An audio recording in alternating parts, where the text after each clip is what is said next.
Why did Matthew write his gospel? It was to convince who that Jesus was the Messiah? The Jews. The Jews.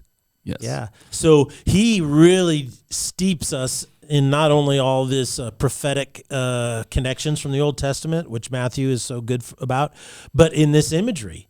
In these parables really help us understand, wow, this had such a huge influence on how they understood everything else that Jesus taught.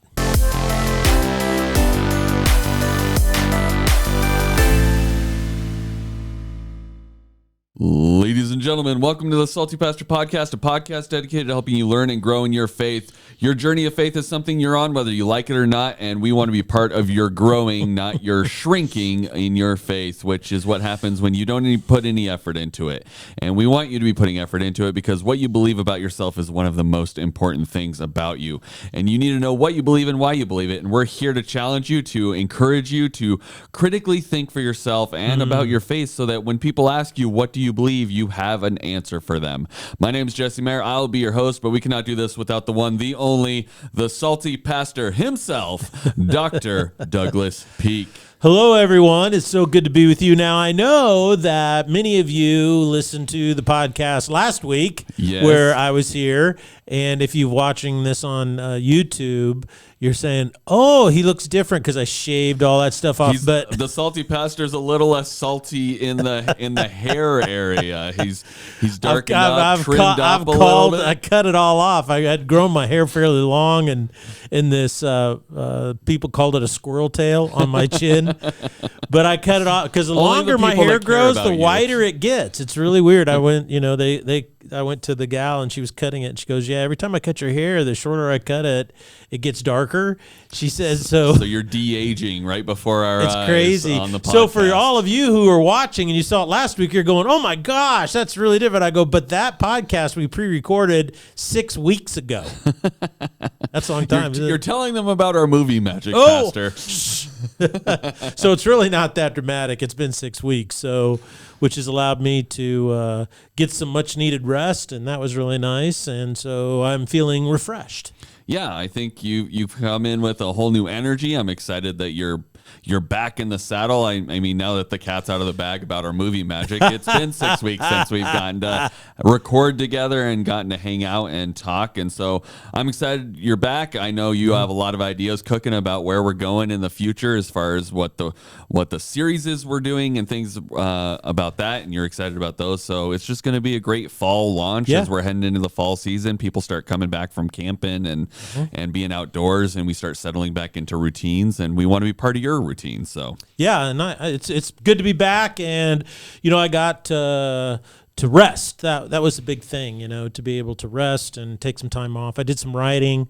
I took my daughter-in-law has a organization that reaches out and brings together people with disabilities. Yeah. And so she wants to hire them because they don't have a lot of opportunity for employment. So she started a coffee business, so she needs coffee carts to go around that they set up. And then these people will man them. And so I built her a coffee cart. Oh. So I've been doing that, writing a book and writing some other things. You're resting in some ways, but not in all of the ways. Well, I like to have something to do, a little break in energy, and it's really good. And to be able to come back at the tail end of this whole entire summer series on the parables of Jesus is really kind of fun for me, because every parable that we've looked at over the course of the last 12 weeks or so, I think this whole series is 12 or 13 weeks long, is that it's about the kingdom of God. All the parables tell us what it is, how we become a part of it, what are the expectations once we are in it. And so over the years, I think it's really interesting is that theologians have had discussions and arguments and debates about, well, once you're in the kingdom of God, what are the expectations? And what the parables do is help us understand the expectations. Now, recently, what's really interesting is these arguments aren't just recent. They're very, very old, and I'll give you the background on them in just a moment. But they're resurfacing again. Okay. And what it is it's a debate about, well, once you're involved and you become a part of the kingdom of God, can you ever get kicked out of it or pushed out of it? Or can you choose to leave it when you don't live up to the expectations of the kingdom of God? Now, the main reason this has been such a huge debate for 1,800 years and why it's resurfacing today is basically because of persecution. Okay. It always revolves around that. Back in the 2nd century and then into the 3rd century, and if you remember your history, which I'm sure every salty pastor listener does, is that Christianity was illegal until 312 AD. So the early 4th century. Okay. Early 4th century. So in the 3rd century, between 200 and 300, there was a lot of persecutions that would come and go. And during one particular persecution, it was very severe. A lot of people renounced their faith. Okay. But this persecution only lasted 3 years. And so what happened is then after that emperor died and then it changed again, everybody said, well, I want to get back in the church. And so the people that suffered under the persecution, because they refused to renounce their faith, they said, no, you can't. Because once you reject Jesus, that's the unforgivable sin that Jesus talks about. Okay. That's blasphemy. You rejected it. You renounced it. And they said, they quoted Jesus, if you deny me before my Father who is in heaven, if you deny me before men, I will deny you before my Father who is in heaven. And so what's interesting about that is that was the debate, is if you renounced your faith and now you went back in, can we accept you back in? So this debate has been going on for a long time. 1,700 years. And so I think today it's happening again, not so much because of overt persecution, but because of a dilution or a lowering of the bar of what it means to live a Christian life, right? And so I think it's really interesting if we go back just 500 years to the Protestant Reformation, which was in the early 16th century or the 1500s. See, people always get confused on those, and Yes, at least I did for a long time. You gotta do the backwards math. Yeah, you got to do the backwards math on it all the time. But the primary issue around the reformers, this is what's really interesting, in the Catholic Church, if you step back and look at it, was the Catholic Church had overemphasized works and required all these works as a basis for being a member of the church and thus having access to salvation or going to heaven. And one of the 5 solas, there were 5 solas in the Reformation, and one of the solas was sola fide, which means faith only. You don't have to do all these works of the church in order to get the church's blessing to go to heaven. And so that was a debate that came from the 3rd century, because some people were like, well, why did the Catholic Church, get to this point? We have to realize their debate started 15 or 1,000 years prior to that, right? Where they were debating, do we let people who denied the faith back into the faith after the persecution ended?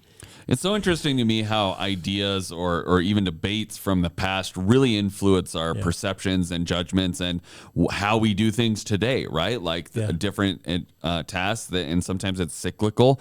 Like you said, there's old debates that come back up into prominence. Yes. My question is this. Should we be entering into these debates and taking a side, or is there a side? Like, what should we be doing about this information you just gave us about these old debates that have been waging for a long time? Well, I think the whole point of the Salty Pastor is to help people think for themselves. And the thing is that when you think critically for yourself, you always ask yourself what are you attempting to do in this debate, or how are you framing your question at me? So if someone comes up to me and says, well, can you lose your salvation? What that tells me is more about them than my answer. Because what it is they're trying to frame the conversation in this regard. Some people say, well, once you're in the kingdom of God, could you be kicked out? In a way, they're framing that to say, what is the bare minimum of what I can do and still be a part of the kingdom of God before God says, I'm not living up to expectations. And my point is that the parables are here to teach us the nature of the kingdom of God. And when you understand how you become a part of it by accepting the invitation of Jesus Christ, redeemed by him through faith, and then you start to understand that being in the kingdom of God is the point and purpose of your life. That's what it's all about. And you start to understand, oh, this is what the kingdom of God has done in me, what it's doing for me, what it's doing through me to make an impact in the world. So you see that the question that they are debating is to reduce the kingdom of God simply to a religion. And the kingdom of God is not a religion, it is a life. It is a life. And so the point of the parables is to help us understand that life, the nature of the kingdom of God, and how when we live in it, our life has a purpose. And so we're discovering our life's purpose. And what's important about that is living in the kingdom of God, discovering your life purpose is all about meaning. It's all about direction to your life. So it's what gives our lives value and helps us value the lives of other people. It gives us a worldview by which to understand what's going on in this reality in which we live. So it protects us, it sustains us, it matures us, it prospers us, it encourages us, it blesses us. So why desire to be in the kingdom of God but reject all of these things? So it's about how you frame the question.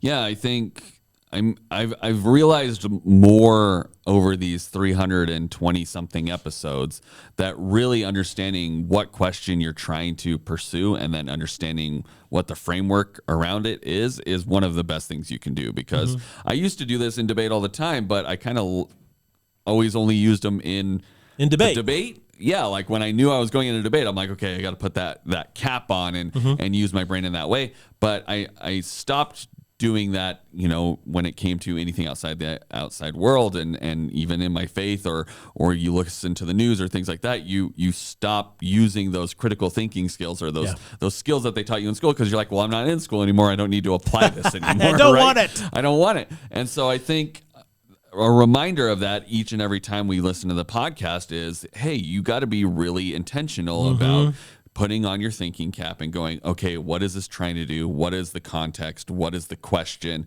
And what's the framework around all of it? Because that's going to help you determine your answer. Because you don't want to be manipulated. Yeah. So we're in kind of these final three parables of our 12-week series. The one thing I noticed in the last three parables we're going to study, they're all in Matthew chapter 25. Was that intentional, or just how it kind of shook out? Well, that's a good observation, because the last three parables we're going to study are the parable of the 10 virgins, it's the parable of the sheep and the goats, and the parable of the talents. And all three of these parables appear in Matthew chapter 25, which is the last chapter of big teaching that Matthew includes before his betrayal, crucifixion, and resurrection. Okay. So his final days happen in just those last three chapters, basically 26, 27, and 28. And so it's kind of boop. So this is his last big teaching. And I think that what Matthew did is he said, these parables have been taught many, many times in many different villages and towns. And so he encapsulates them and records them all together. And we believe that he did that because they are all about kind of the end time and then the Great Commission of Christ at the end of Matthew. And so it's all the themes of all three of these parables are: number one, prepare yourself, be ready; number two, being prepared is living out your values, the sheep and the goats; and then finally the parable of the talents is you need to use what God gave you. Okay, so it's all about that. Well, that is some good context for us to jump into this first parable, which is about the 10 virgins. I'll read it, and then you can explain it to us. We'll jump in on it. Because I've read this one before, and I've gotten a little confused by it, so I'm excited to walk through it. So reading Matthew 25, starting at verse 1, "Then the kingdom of heaven will be comparable to 10 virgins who took their lamps and went out to meet the bridegroom. 5 of them were foolish, and 5 were prudent. For when the foolish took their lamps, they took no oil with them, but the prudent took oil in flask along with their lamps. Now, while the bridegroom was delaying, they got all drowsy and began to sleep. But at midnight there was a shout, 'Behold the bridegroom, come out to meet him.' Then all those virgins rose and trimmed their lamps. The foolish said to the prudent, 'Give us some of your oil, for our lamps are going out.' But the prudent answered, 'No, there will be not enough for us, and you two go instead to the dealers and buy some for yourselves. And while they were going away to make the purchase, the bridegroom came, and those who were ready went in with him to the wedding feast, and the door was shut. Later the other virgins also came, saying, Lord, Lord, open up for us. But he said, Truly I say to you, I do not know you. Be on the alert then, for you do not know the day nor the hour. Wow. Now this is a powerful little a parable, and the end is, he says, you need to be on the alert. You need to be, you don't know when the final hour is going to come. And that what the most important part about this is he uses a very common situation for these people in the first century. So we need to understand what they heard when he told the story of the wedding feast. I don't know anything about what they're talking about, because it seems like they were just hanging out for the groom, and then they had to have lamps with them. I don't understand, Pastor. Give me some context. Okay, well, what's fun is, you've over the years you've helped me plan some weddings and do weddings and stuff, and some people say, well, why do we do that in a wedding ceremony today? And so what we're going to do is we're going to try to explain some of that through this parable. It's really fascinating, and it's going to give you understanding about some other imagery within the New Testament, even imagery that Paul uses, and then the Apostle John in Revelation.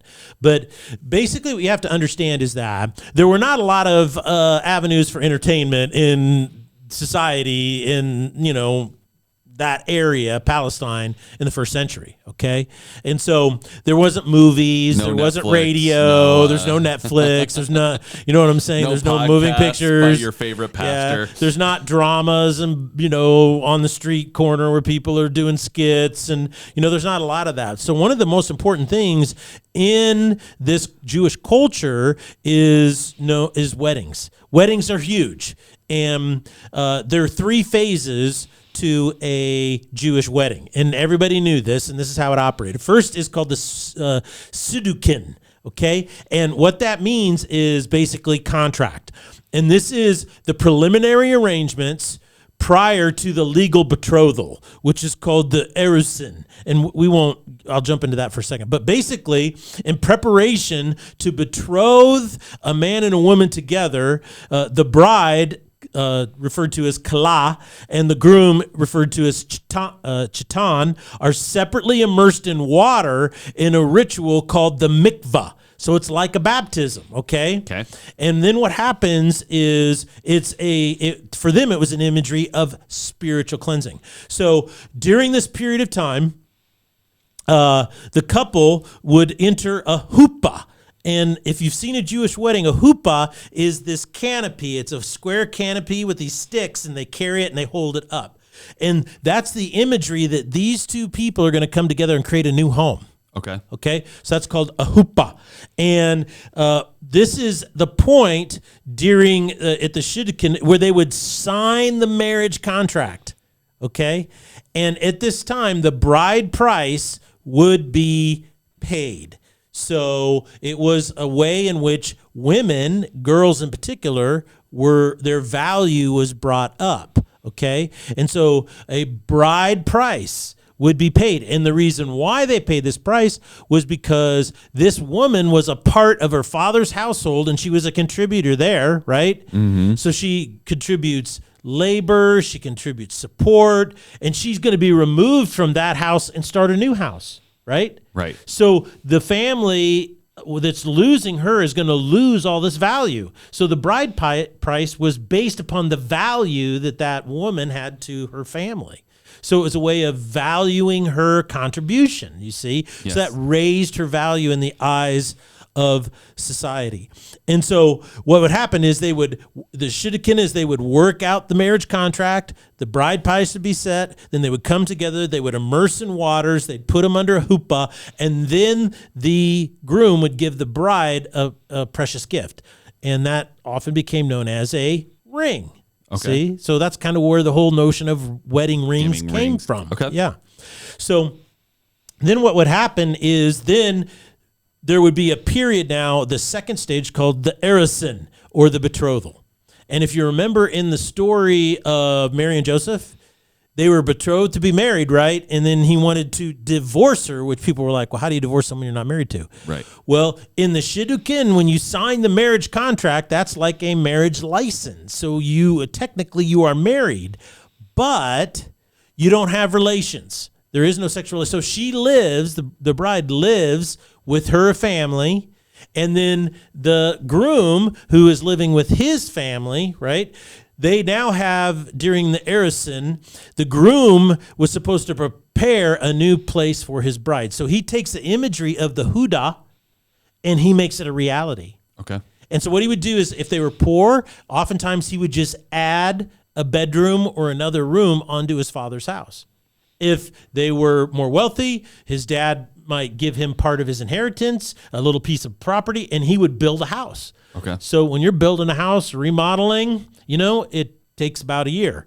There was also a pragmatic reason why, and that was it proved that the bride was what? She was pure. Right. Okay. And so prior to her betrothal.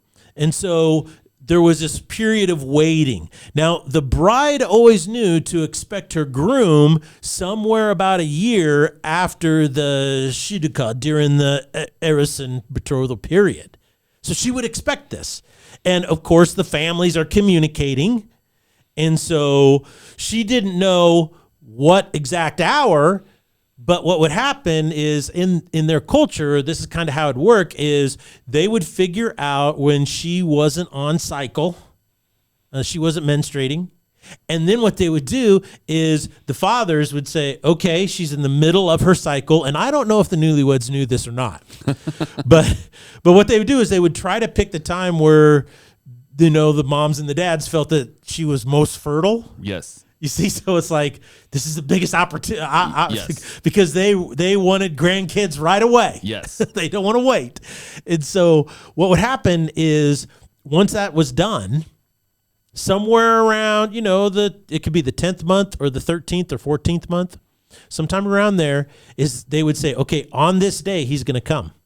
Now, during this year, what she's been doing is she's been preparing herself. She'd make her own linen dress, which had to be pure white. They would make various things like bedding and, make all of these things, preparation, so forth. And the other thing she would do is she would procure lamps. And these are they're little handheld lamps, okay? And so what would happen is on the day that the parents had kind of prearranged, she knew he was coming. So she would invite all of her bridesmaids, or women who were virgins as well, into her home and say, we're going to wait for him to come. They don't know when he's going to come, okay? And so that's where the term bridesmaid or lady in waiting came from. Okay. Is she would wait with the groom, these women. With the bride, yeah. Yeah, waiting with the bride. And then so what happened is then the third stage after about a year was called Nesu'in. And Nisu'in, was the final step. And it was where, and Nisu'in in Hebrew means to take. Okay. So the groom would come and he would take his bride.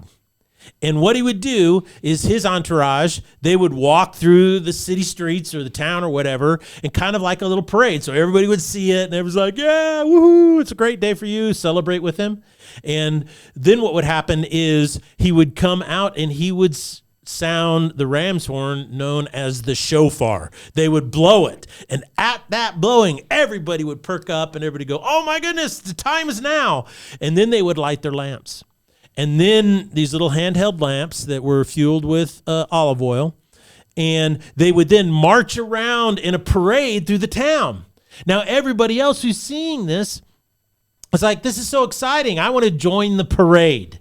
Okay, and some people would. They'd join and clap and dance and have a great time. But when they would get to the groom's new house, they would enter into the Nisu'in.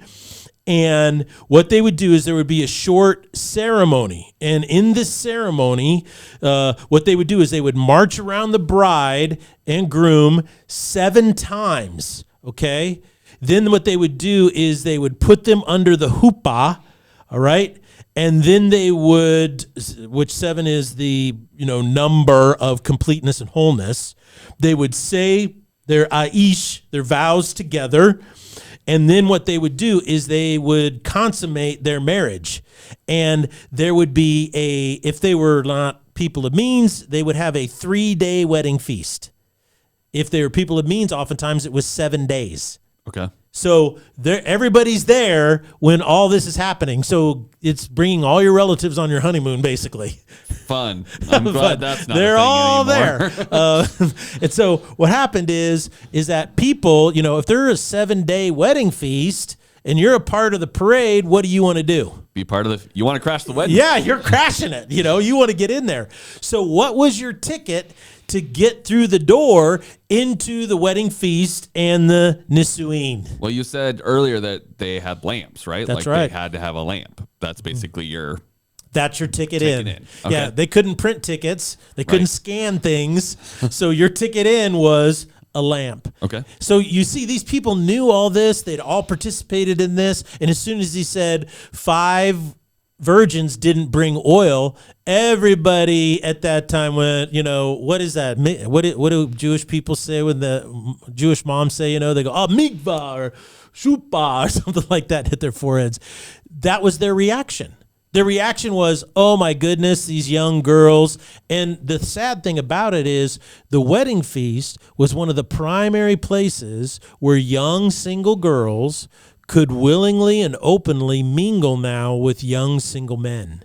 Okay. So you wanted to go to a wedding feast as many times a year as you could when you were getting close to the marriageable age, because you wanted your parents, right, to meet the parents of the boy you liked. The boy who liked you wants his parents to meet your parents, because they know who arranges, the wedding contract, and that is the parents. And so it was a really big deal, had a huge impact on your life. And so everybody wanted to be at it. So to be locked out and to miss out was to miss out on the future opportunity and point of your life and to be happy. And so Jesus is saying that, look, when it comes right down to it, you have to be prepared for when that horn is blast, and that everybody lived that way. No lady in waiting would ever go to wait with her bride without extra oil. Right. They wouldn't do it because and that's why these other women wouldn't share, because they had to have enough for the parade. And the parade could take, an hour, 2 hours long, marching through the streets until you get to the house. Right. Right. Because it was a spectacle. And so that's why they wouldn't share, because they're like, we're going to run out, and then I'm going to be locked out. Yeah. And so that's why he uses that imagery. So now that you understand this, you start to understand what Jesus is saying is that you know what it means to be prepared. You know what it means to wait. You know what it means to be ready. Guess what? The kingdom of God is exactly the same way. Well, it seems like Jesus is using an experience that literally everybody would be familiar with, right? As he tends to do in these parables. And I see these parallels in this parable in some other sections where it talks about, this kind of final trumpet, or it would probably be a shofar, right? They didn't have trumpets back then. In 1 Thessalonians, the trumpet blast in Revelation. Yeah.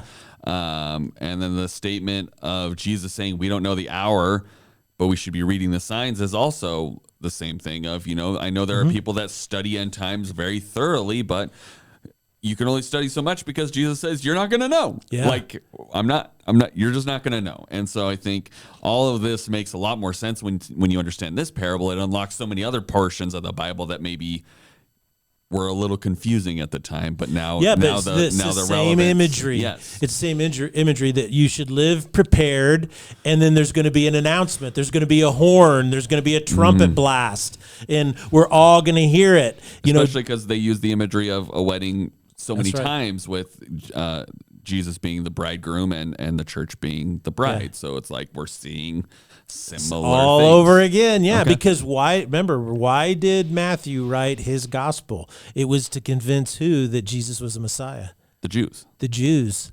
Yes. Yeah. So he really steeps us in not only all this prophetic connections from the Old Testament, which Matthew is so good about, but in this imagery, in these parables really help us understand, wow, this had such a huge influence on how they understood everything else that Jesus taught.